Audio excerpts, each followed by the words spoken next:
Our rights come from nature and God and not from government. But when President Obama paraphrases the Declaration of Independence, he leaves something, well, something pretty important out of it. We hold these truths to be self-evident, that all men are created equal, endowed with certain inalienable rights, life and liberty, and the pursuit of happiness. The Founding Fathers actually wrote, endowed by our Creator. Well, Phyllis Schlafly knows a war on religious freedom when she sees it. She's been fighting for the conservative cause and pro-family values for over 5 decades. Her latest book is called No Higher Power, Obama's War on Religious Freedom. I spoke to her earlier. Phyllis Schlafly, welcome. It's good to have you here. Hello, guys.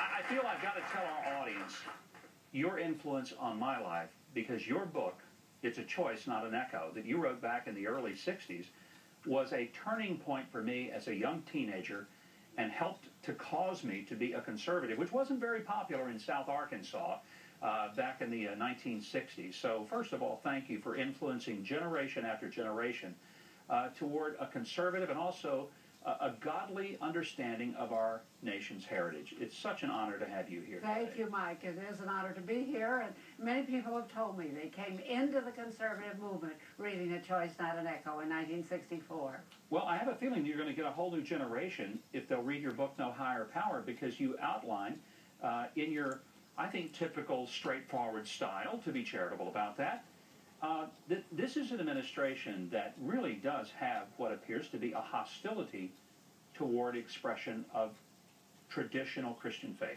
Yes, now that clip that you just showed where Obama omitted the word creator, you can't blame that on the teleprompter because he's done it repeatedly. And he does seem to want to make this a secular country. It'll be okay for you to go inside your church and say a prayer after you shut the door, but you can't be out in public and recognize God's influence and his many blessings on this country. So many people are going to hear us talk like that, and they'll say, you just don't like President Obama because you're Republicans. Let's be specific. Tell me some ways in which you think the president has specifically targeted faith. Well, for example, he issued his Thanksgiving address last year, which all presidents do, and I don't know who he was thanking, but it sure wasn't God. And then in the military, it's very curious. An order was issued to the families that they could not bring a Bible in if they come to visit their wounded soldiers. Now, really, that couldn't last. And what damage could a Bible do if they brought it into a wounded soldier? Well, but you'd be on public property. And they want to redefine the First Amendment to say you can't be public about it. And so again and again, he has tried to get rid of any reference to God in public life. You know, when he was elected, he said he wanted to fundamentally transform the United States. And there's no more fundamental transformation than to get rid of, we all like to pledge allegiance to one nation under God, but he doesn't. He wants one nation under the federal government, especially the executive branch.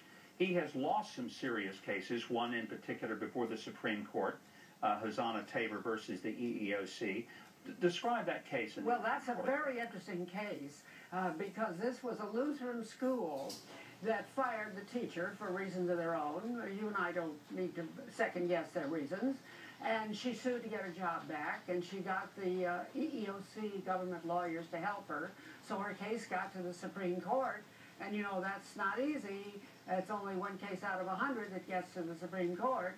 And the Supreme Court was so shocked at hearing the government lawyers argue that the government could tell this Lutheran school they had to hire somebody as a teacher, that they slapped them down 9-0. That's almost unheard of, a 9-0 vote of the Supreme Court. I mean, they can't even agree on the 3 colors of the flag, much less some complicated court case.